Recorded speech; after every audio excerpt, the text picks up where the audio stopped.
अस्सलाम वालेकुम, सत श्री अकाल, सलाम, नमस्ते अपने हरियाणा वाले भैया से दिल से राम राम।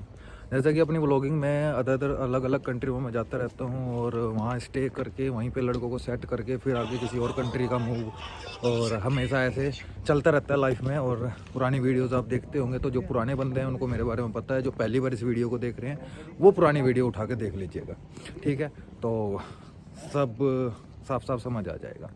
तो आज की वीडियो आर्मेनिया के लिए है और आर्मेनिया के अंदर स्टेप टू स्टेप कैसे कामयाब हुआ जाता है, सेट किया जाता है। बहुत से लोगों की मैं बहुत सी चीज़ें सुनता हूँ कि आर्मेनिया में करेंसी डाउन है जी इंडिया के मुकाबले, या फिर आर्मेनिया का जी वहाँ पे काम नहीं है, ये नहीं है, वो नहीं है। भाई काम तो कनाडा में भी नहीं है, ठीक है? काम तो अमेरिका में भी नहीं है, काम तो कहीं पे भी नहीं है। अरे काम होता इंडिया के अंदर होता तो फिर तुम बाहर क्यों आते? ठीक है, काम तो जुनून होता है एक, और दिमाग में ऐसा होना चाहिए कि भाई मैं कर सकता हूँ और मुझे टिके रहना है, ठीक है? अगर हर एक सेकंड के बाद 250 लोगों की फ़्लाइट उतर रही है तो वे 250 के 250 लोग कामयाब नहीं हो सकते। उन 250 में से सिर्फ 10% लोग कामयाब होते हैं, वही टिक पाते हैं। क्योंकि सक्सेस का मतलब क्या होता है? सक्सेस का मतलब क्या होता है? सब्र। जिसके अंदर सब्र है और जिसके अंदर एक जुनून है करने का कि नहीं वापस नहीं जाना, करना है। क्योंकि एक चीज़ बताऊंगा आपको कि इंसान दो तरह के लोग पैदा होते हैं। दो तरह के कैसे लोग पैदा होते हैं? एक शरीर से मेहनत करने वाला और एक शरीर से मेहनत करने वाला और एक दिमाग से मेहनत करने वाला। तो अब वो आप किस कैटेगरी में हैं वो आपने देखना है कि आप किस तरह के बंदे हैं। कामयाब होना है, कल कहते हैं ना, कोल्लू का बैल पूरी ज़िंदगी कोल्लू के बैल कोल्लू में ही लगा रहता है और बस शरीर तोड़ रहा होता है, ठीक है? और एक और कहावत है कि घोड़े दो तरह के होते हैं। एक खच्चर टाइप का होता है जो माल ढो रहा होता है, और एक होता है शादियों में जाने वाली कह लो घोड़ी, ठीक है? तो वो पूरे दिन में 4 घंटे जाएगी, कमा के ले आएगी, और घोड़ा खच्चर वो पूरे दिन माल ढो रहा होता है। सिर्फ मिलना क्या है? डंडे और रात में शरीर तोड़ मेहनत। तो वो आप में काबिलियत होनी चाहिए कैसे क्या सोच रहे हैं। अब रही बात, पहला क्वेश्चन था एक बंदे का कि जी करेंसी डाउन है।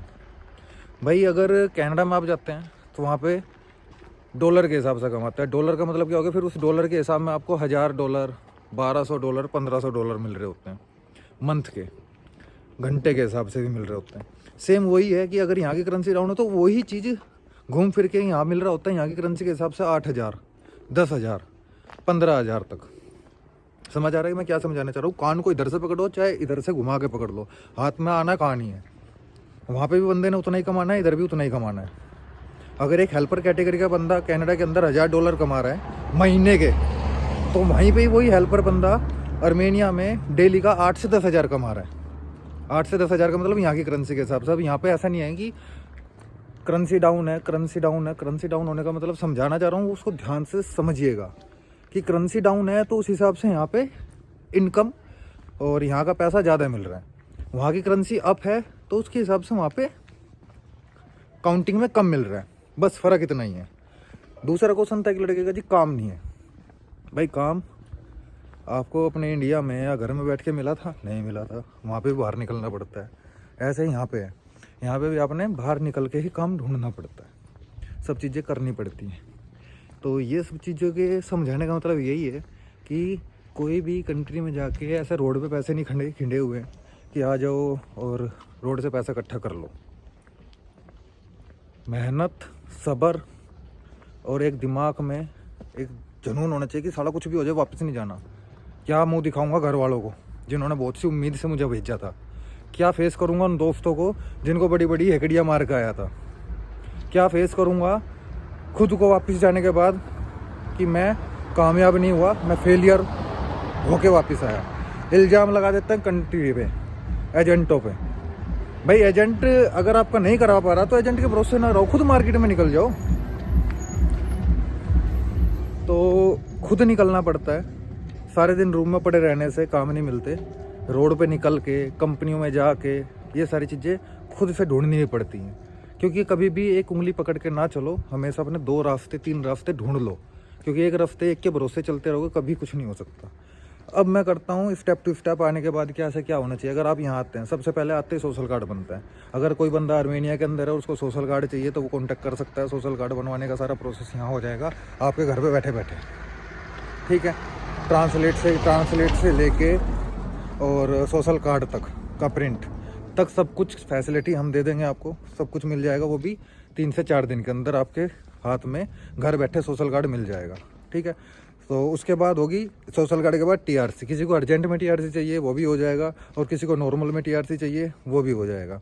तो पहला स्टेप है, आते ही सबसे पहले आपका सोशल कार्ड। सोशल कार्ड की जिम्मेदारी अगर आप खुद समझदार हैं, कर सकते हैं, नॉलेज है, या फिर आपके पास इतना टाइम नहीं है, आप टाइम वेस्ट नहीं करना चाहते कि चलो भाई मुझे आगे का कोई प्लान है, तो वो जिम्मेदारी हमें दे सकते हैं, हम करा के देंगे घर पे बैठे। उसके बाद अर्जेंट में टीआरसी चाहिए तो अर्जेंट की टीआरसी जो मिलेगी आपको 15 दिन के अंदर मिलेगी, और नॉर्मल टीआरसी में लगता है 45 डेज़, मतलब 30 से 45 दिन का टाइम। अब तीसरी चीज़, अगर किसी को प्लेसमेंट चाहिए, जॉब चाहिए, कंस्ट्रक्शन से लेके हेल्पर, फैक्ट्री हेल्पर, इस तरह का कुछ भी काम, तो वो भी हम प्रोवाइड करा सकते हैं। अब उसके बाद जिन बंदों के पास यहाँ सोशल कार्ड के साथ टीआरसी है, जिन लोगों के पास टीआरसी है, ध्यान से सुनिएगा इस लाइन के बाद मैं क्या कहना चाह रहा हूँ। जिन लोगों के पास आर्मेनिया की टीआरसी है और उनको आगे मूव होना है, जर्मनी, यूके, ऑस्ट्रेलिया, कनाडा या कोई भी यूरोप की कंट्री, ठीक है, तो वो लोग कॉन्टैक्ट कर सकते हैं, लेकिन उनके पास यहाँ की टीआरसी होनी ज़रूरी है। और जो लोग इस प्लान से आए हैं कि भाई मैं आ तो गया हूँ बिना एजेंट के, लेकिन अब मुझे सोशल कार्ड और टीआरसी चाहिए और आगे का मूव भी होना है, तो वो भी लोग कॉन्टैक्ट कर सकते हैं। अच्छा ऑप्शन है, बेस्ट तरीका है, और जल्दी से जल्दी का प्रोसेस है।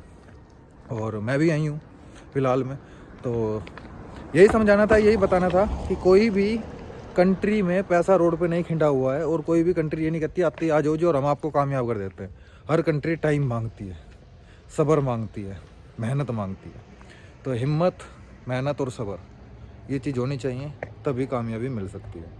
दुआ में याद रखेगा। मिलते हैं नेक्स्ट वीडियो में किसी नई अपडेट के साथ और किसी नई चीज़ के साथ। जो लोगों को सोशल कार्ड, टीआरसी या टीआरसी होने के बाद आगे मूव होना है वो कॉन्टैक्ट कर सकते हैं। लव यू मेरी जान।